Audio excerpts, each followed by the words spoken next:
మన love language. Okay, ప్రేమ భాష. మీరు అనుకుంటుండొచ్చు ఏం చెప్తుంది ఈమె. సరే, ఇది ఇది నేను చెప్పింది కాదు, ఇది వరల్డ్ అంతట్లో, పుట్టి మన ఆంధ్రప్రదేశ్లో కాదు, ఎక్కడ కాదు, మొత్తం ఇంటర్నెట్ వెతికితే వరల్డ్ అంతా చెప్పేది మానవుల మధ్య 5 భాషలు, 5 ప్రేమ భాషలు ఉన్నాయి, అవి ఇవి. Okay right. 4వది యాక్ట్స్ ఆఫ్ సర్వీస్, సేవా చర్యలు. ఓకే, అంటే భార్య లేవగానే ఓకే ఈరోజు నేను కాఫీ పెట్టేశానమ్మా అని భర్త అన్నాడు అనుకోండి, హ్యాపీగా అయిపోతుంది అన్నట్టు భార్య. ఓకే, లేకపోతే వైఫ్ అరే మీరు బయటకు వెళ్తున్నారు, మీ షర్ట్ ఇస్త్రీ చేసేసాను, మీ బూట్లు పాలిష్ చేశాను అంటే హస్బెండ్ చాలా హ్యాపీగా ఫీల్ అయిపోతారు. ఓకే, కలిసి ఈరోజు మనం ఈ వంట చేద్దాం, లేకపోతే కలిసి మనం ఇది క్లీన్ చేసుకుందాం, అట్లా సేవ. ఓకే, అది సేవా చర్యలు.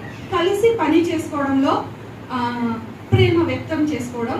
ఓకే, 4వ ప్రేమ భాష. 5వది ఫిజికల్ టచ్. ఓకే, భుజం మీరు చేసి వెరీ గుడ్ ఎక్సలెంట్ అంటే చాలా దట్స్ ఇట్. ఓకే, చాలా హ్యాపీగా ఫీల్ అవుతారు అన్నట్టు. దాన్ని తెలుగులో శారీరక స్పర్శ.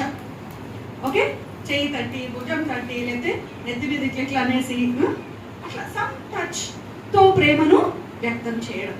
ఇవి 5 లవ్ లాంగ్వేజెస్.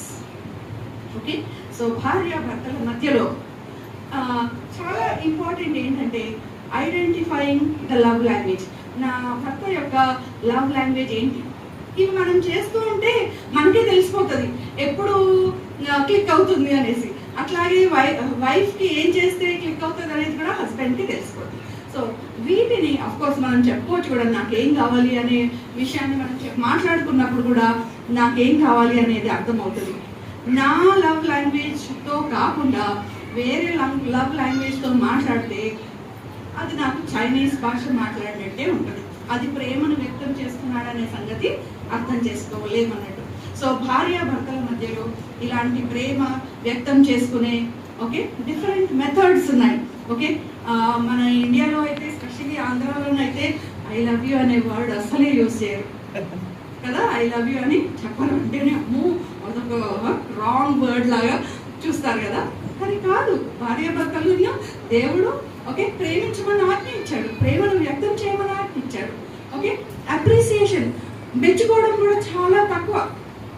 ఎక్కడ మెచ్చుకుంటే కొండెక్కిపోతారు, ఎక్కడ మెచ్చుకుంటే ఏమైపోతారు అనే భయం కొద్ది కూడా అస్సలు మెచ్చుకోరు కదా. చాలా ఇంకా ఏదైనా తప్పు జరిగితే మాత్రం అది హైలైట్ చేసేస్తారు. అది చాలా బాధాకరం.